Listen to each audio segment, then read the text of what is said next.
Isang dating Justice Secretary at ilan pang dekalibreng abogado ang magtatanggol kay Chief Justice Renato Corona simula Enero. Sinagot na rin ni Corona kanina ang reklamong isinampa sa kanya.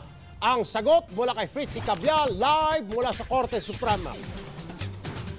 Erwin, ito nga sa aking kamay ngayon yung 79-page na sagot ni Chief Justice Renato Corona sa 8 articles of impeachment na ibinabato sa kanya ng Kongreso. At kasama na rin dito sa mga papel na ito yung pangalan ng ilan sa mga magiging miyembro ng legal team ni Chief Justice Renato Corona.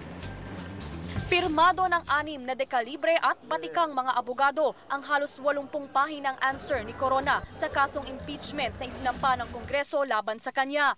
Kabilang sa mga magtatanggol sa kanya ay sina dating Supreme Court Justice Serafin Cuevas, Attorney Jose Roy III, Attorney Jacinto Jimenez, Attorney Ernesto Francisco Jr., Attorney Herman Lichauco II at Attorney Dennis Manalo. Sabi ni Corona, walang basehan na sabihing laging pabor ang kanyang mga desisyon sa dating nag-appoint sa kanya na si Pangulong Arroyo. Isa lang daw sa 15 maestrado ang kanyang boto. Sabi pa ni Corona, hindi rin daw lang siya ang maestradong may asosasyon kay GMA. Halimbawa raw si Justice Antonio Carpio. Giniit rin ni Corona na nagsusumite siya ng kanyang SALN sa Clerk of Court, batay na rin sa nakasaad sa batas. Sabi naman ni SC spokesperson Maidas Marquez, madaragdagan pa ang legal team ni Corona habang papalapit ang mismong pagdinig sa Enero. All these lawyers are purely on a purely voluntary basis. No? They've come forward to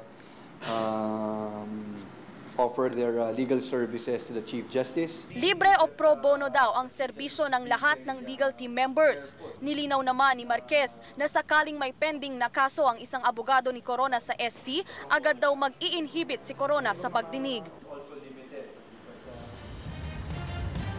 Erwin, sa huling pahina nga ng answer na yan, nakalagay ang kanilang prayer o hiling na tuluyan ng ibasura itong impeachment complaint na isinapa ng Kongreso. Samantala, bukod sa mga abogadong magtatanggol kay Chief Justice Renato Corona ay unti-unti na rin daw binubuo ang communications group kung saan naman doon makikita ang takapagsalita nitong si Corona pagdating naman dyan sa impeachment trial. Erwin? Maraming salamat sa iyo, Fritzy Cabial. Live po yan mula sa Korte Suprema.